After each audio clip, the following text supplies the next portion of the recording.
Welcome to Yarn Science 303. Today we are going to dive into natural fibers that we have sort of altered, frankensteined in some way to change their properties. And because the purpose of this series is to help you understand what fibers to use and when, I'm also going to be talking about the properties of these fibers and what projects I personally think they would work best with. As always, if you're looking for some knitting patterns, feel free to check out my shop. Link is in the description.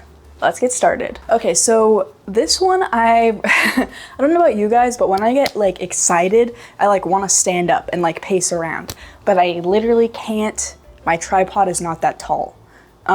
So bear with me and my extreme amount of energy. I'm sorry.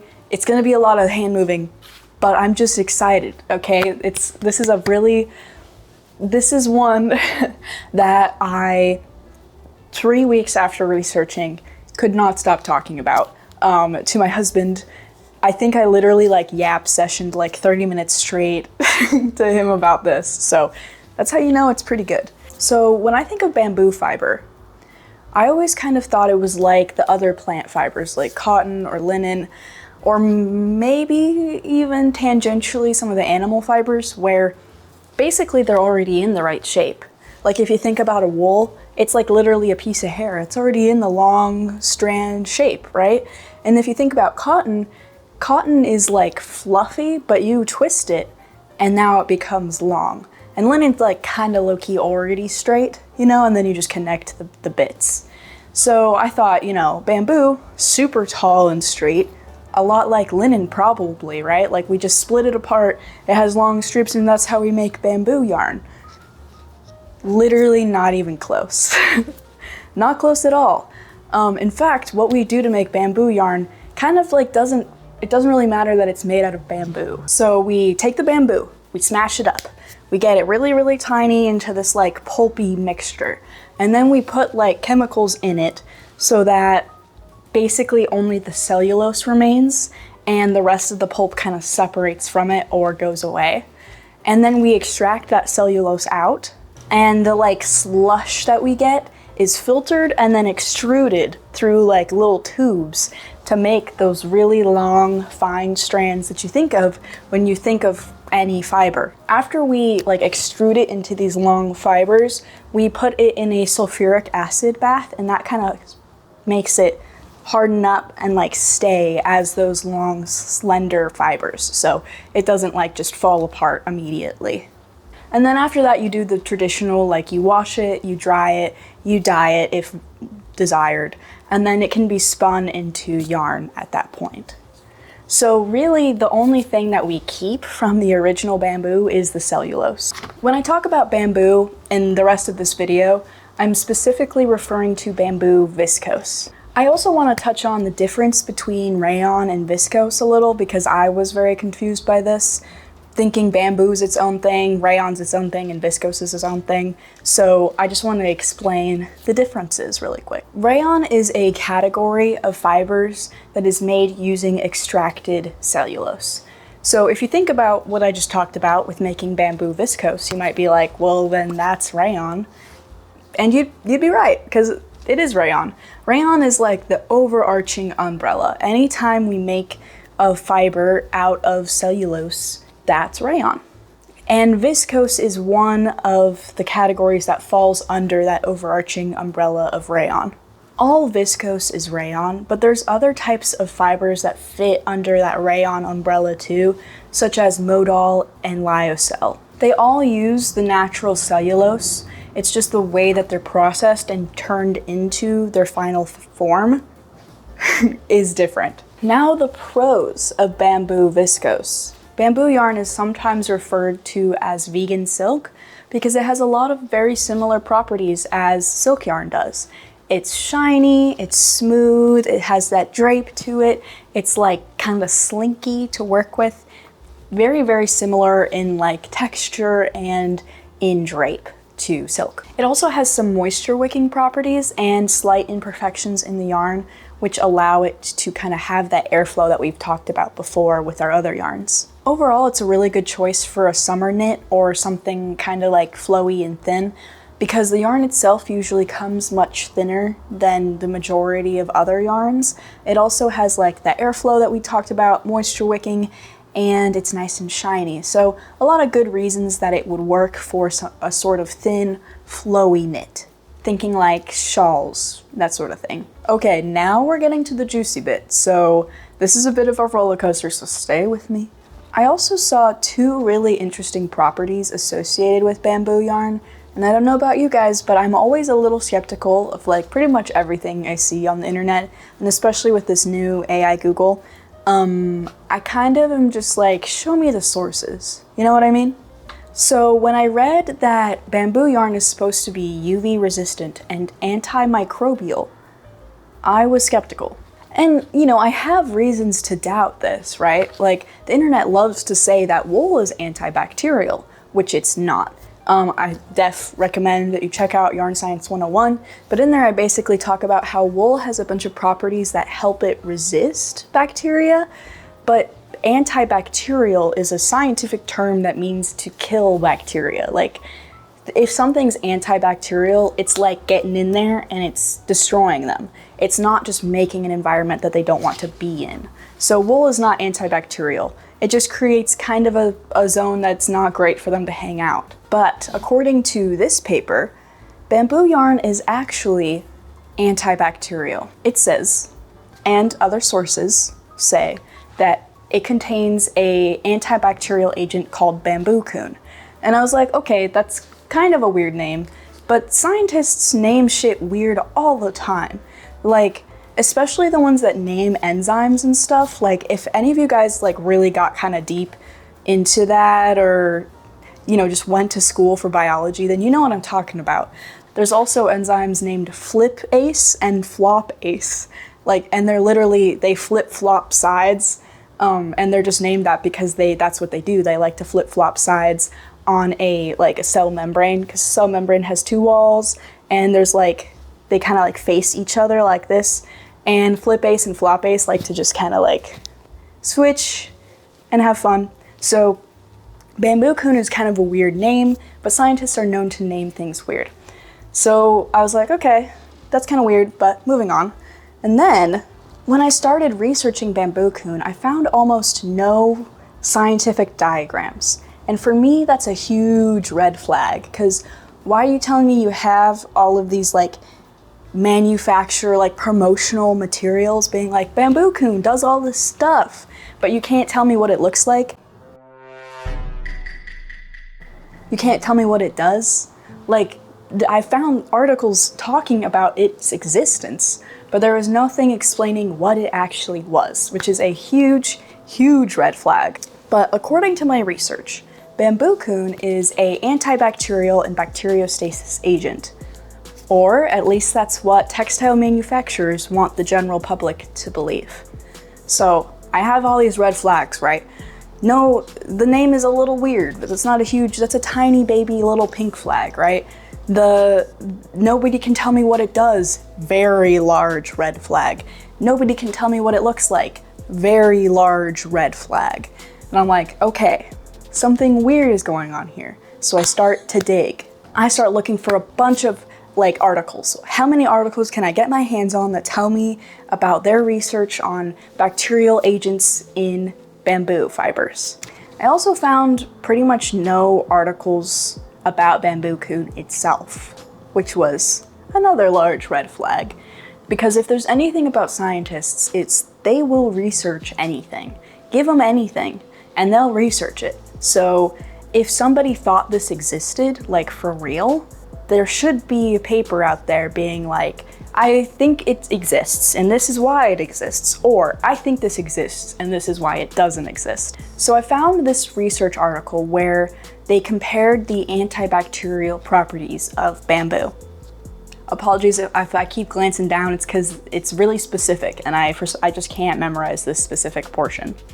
They used 12 commercial fibers, bamboo, viscose, rayon, cotton, 4 bamboo species, and 12 natural bamboo fibers in this study. And they took all of these guys that they have, all these like commercial fibers, natural fibers, like actual bamboo like sticks, and they compared their antimicrobial effect against E. coli, staph, and candida.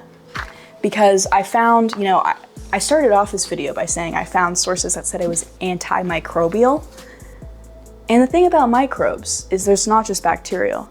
There's also, fungal. And so I found a couple of articles saying that bamboo yarn is also antifungal. So that's why they're comparing it in this research paper against candida. And the results were, drum roll please, none. There was no natural microbial antibacterial power that bamboo seemed to have. And then I also found another metadata research article. There's certain types of research papers, right? There's the research where you are just digging in yourself. You're like, I want to figure this out. I have a question. I'm going to look into it. And then there's the, okay, 20 people have done a study on this thing. What are all of those results? And this is that kind of research article. So this research paper was from the University of Aradia, fascicle of textiles, leatherwork, and it's a little bit more ambiguous. It does what we talked about before, looks at a bunch of different studies and sees what is everybody saying. And basically, their conclusion was that there's a lot of people saying it works, there's a lot of people saying it literally does nothing. So because of this ambiguity, the research paper is basically obligated to say, well, we don't know, because there's people who say it works and there's people who say it doesn't. So we can't say whether it works or not. And it's up to you guys to decide what you think, but I would like to throw my 2 cents in there. Generally, when something works, it works most of the time, and sometimes to a lesser extent. It's very rare in the world for something to work 100% or 0. Because that's what all these papers were saying. These papers were saying, this works so good, it's the craziest thing, it works really well, and we should be using bamboo for our medical textiles. And the other one is this literally didn't do anything. And if bamboo actually had an antibacterial agent, we could infer that sometimes it would work right? It's very unlikely that if it actually worked, you would get only good, yes, 100% amazing, and only 0, no, it just didn't work. There should be gray, right? There should be oh wow, yeah, as long as you have it in X condition, it works really well. And then the gray of well, we tested it in suboptimal conditions and therefore it only worked at X% efficiency. There was no studies that I could find, at least, that said it worked kinda. All of the studies were black and white, and that makes me think somebody's lying. I don't know for sure if somebody's lying.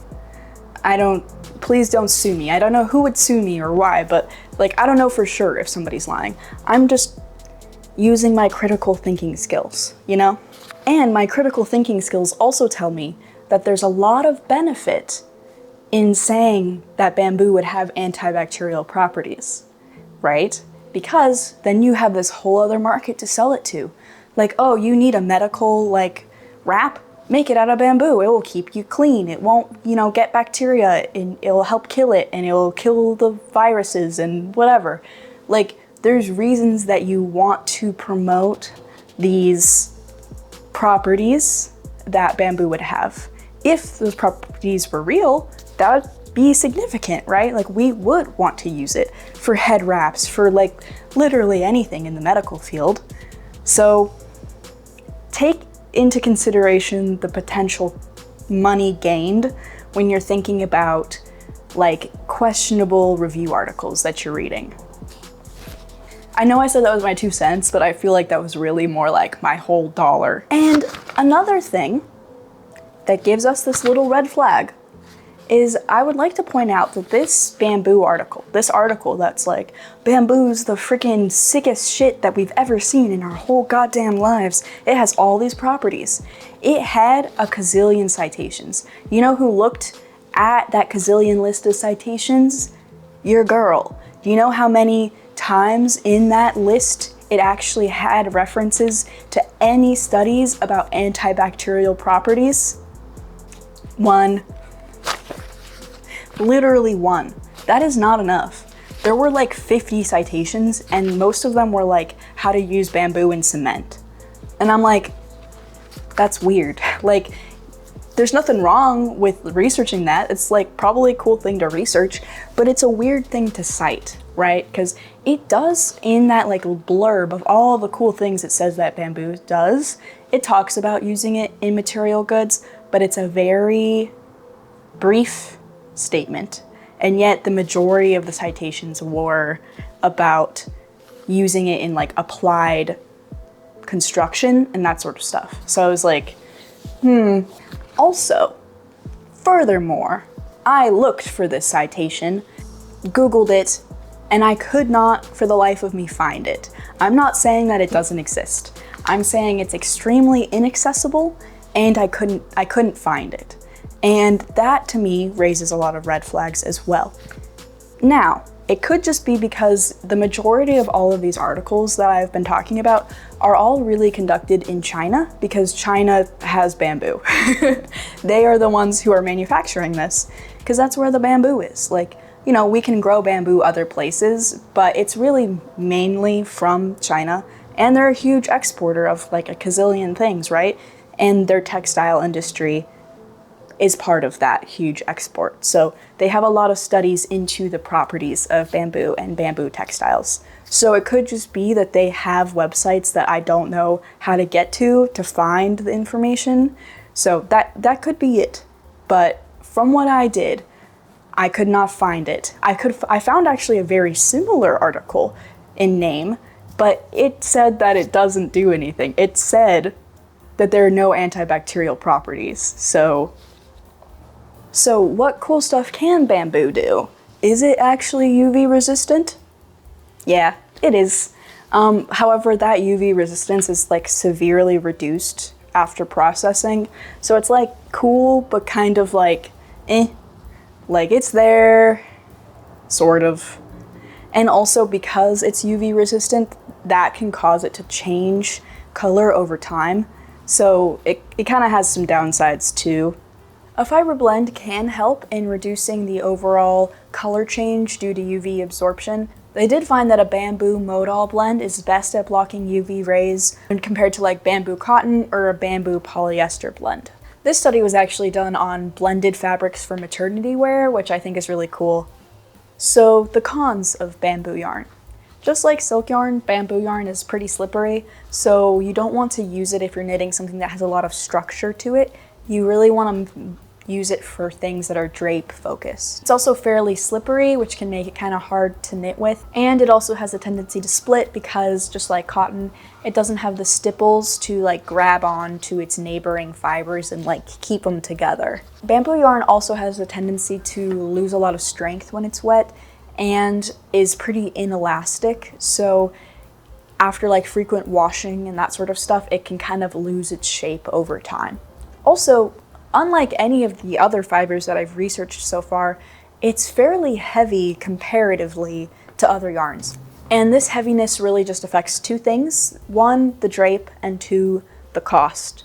The drape is kind of obvious. It's heavy, so it like sits a little like heavier to the ground, which can be good. It can be what you're looking for, but it's just something to keep in mind.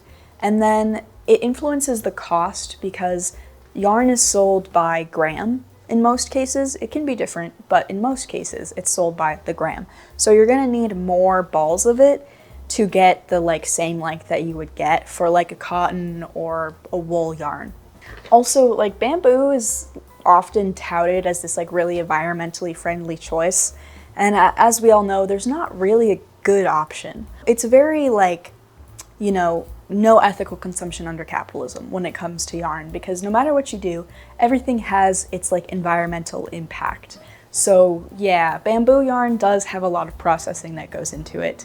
So I don't really know if I would call it environmentally friendly. So if you want to make a project with bamboo yarn, I would suggest super drapey and like very like flowy and fun.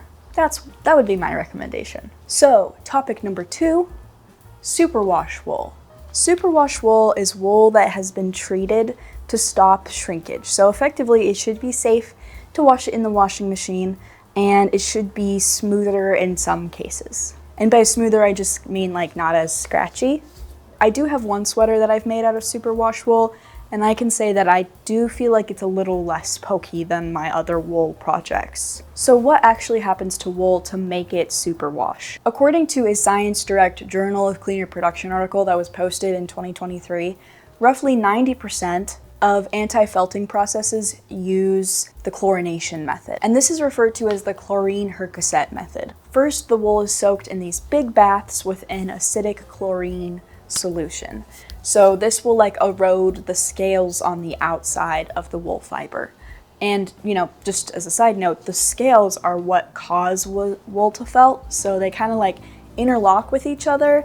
And like when they get heated and stuff, they like pull in really tight. You can kind of think almost like muscle ligaments and stuff if you know how those work. But basically they like creep along each other, they get locked in, and they snuggle up to each other.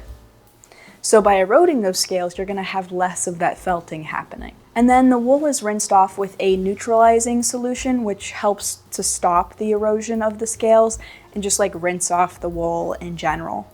Afterwards, the wool is given a polymer coating, usually a Hercosset 125 or similar water-resistant polymer. Also, like, just kind of quick science tangent. By the way, I feel like we throw the word polymer about a bunch and like not many people explain it. So let me just explain it to you like super fast. So basically, polymers are these super long strands of repeating subunits called monomers that link together. Because think about like us building a building or something like that, like something really tall.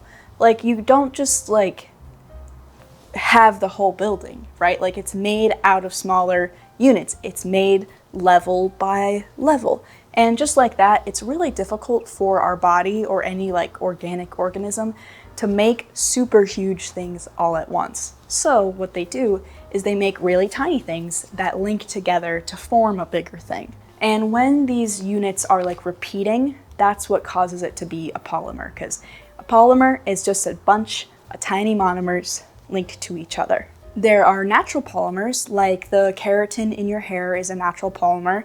It's one long-ass strand made up of a bunch of tiny little guys. And then there's synthetic polymers like acrylic. And so now back to the superwash wool.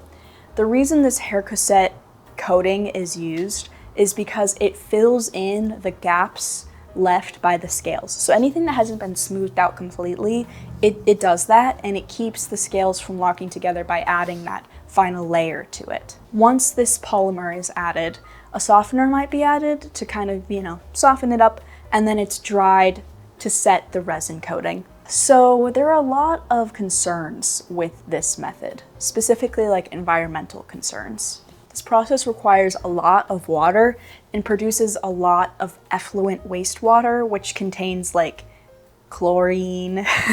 So it's not ideal for fish, you know, because think about how we keep our pools clean.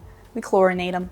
So generally this process can produce a lot of kind of not fantastic things for the wildlife. And specifically it produces a lot of what are known as AOX, adsorbable organically bound halide, which are basically halogens that are toxic and can bioaccumulate. And anything that can bioaccumulate or biomagnify are innately concerning because they like grow over time and or can be passed like along to the next person that eats that thing, basically.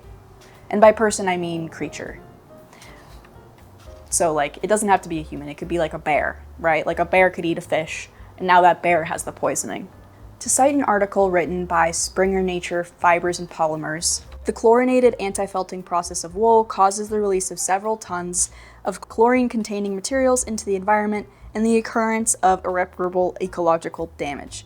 It's a bit impassive for a scientific article, but I'll let it slide. So researchers are looking into other ways to do superwash wool that are like not as difficult for the environment to handle. One of these processes is by using deep eutectic agents.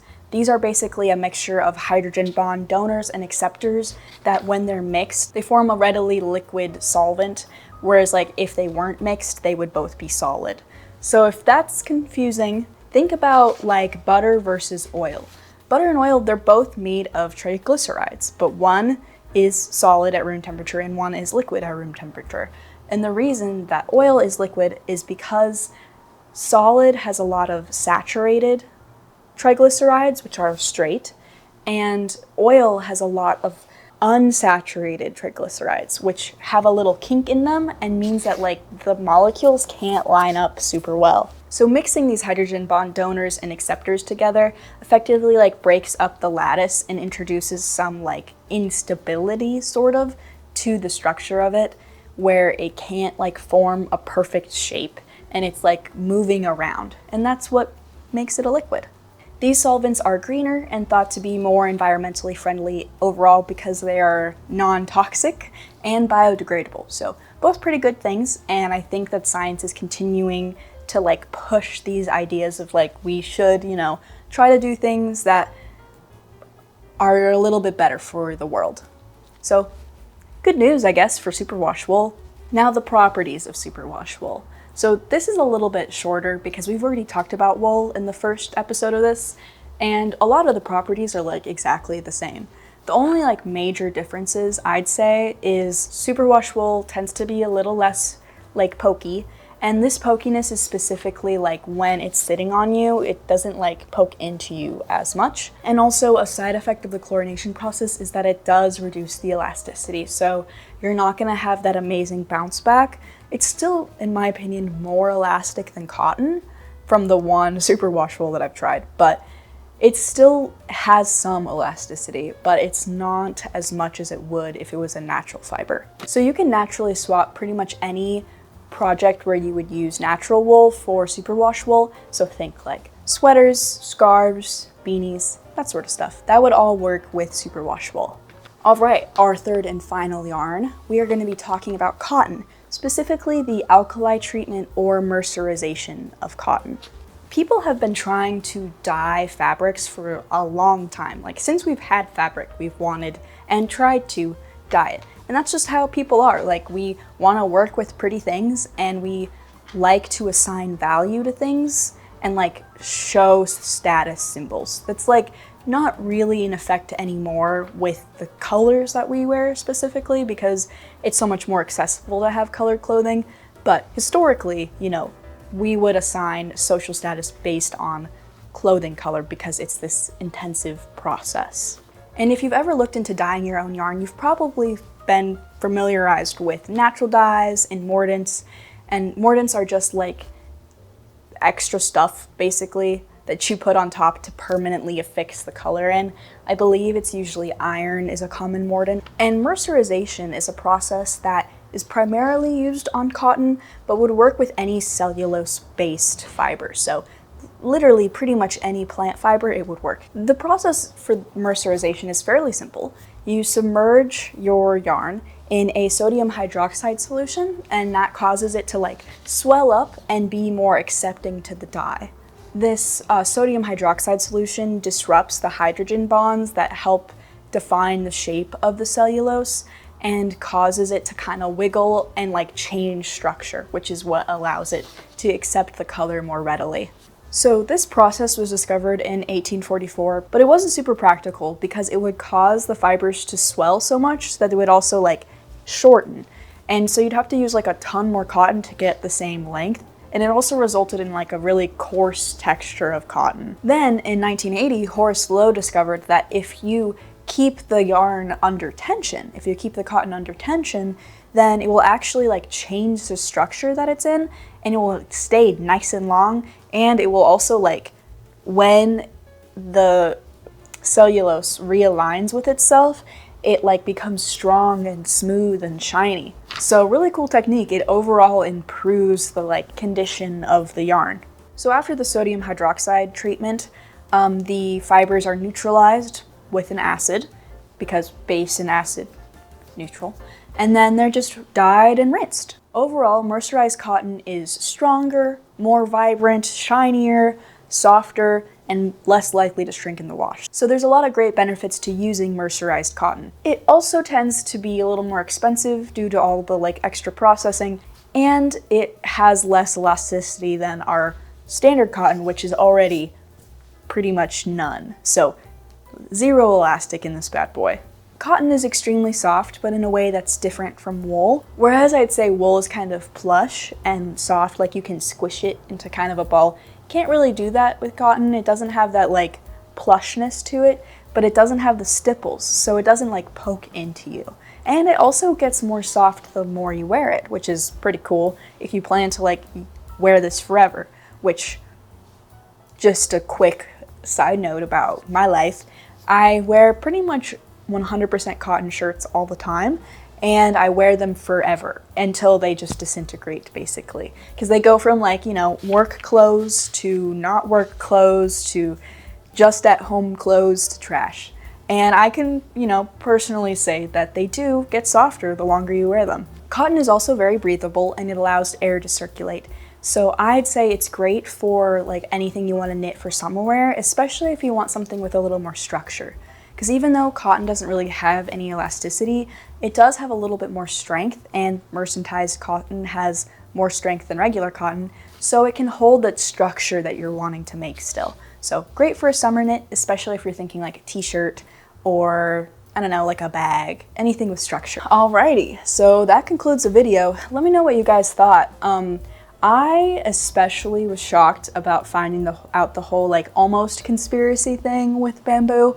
And like, if you are a textile scientist, like please tell me your thoughts, because I was kind of shocked to even discover there could be like some level of controversy there, because, you know, the knitting community is we're fairly chill. What is there to fight about, you know? I feel like we're all pretty kind to each other, which I love.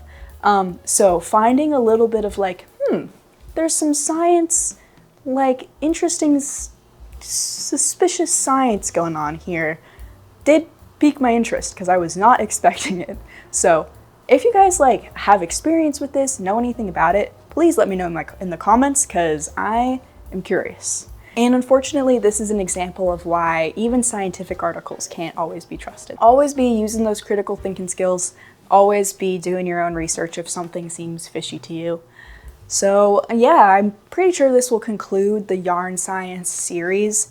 I feel like this is a good stopping point for it, but if you guys have like anything where you're like, I need to know about XYZ thing in yarn science, let me know, and you know, I might consider making a 4th.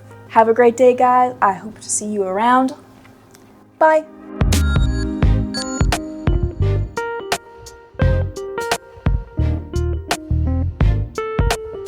This video, I cannot pronounce anything in it. So whereas I'd say like wool is kind of plush,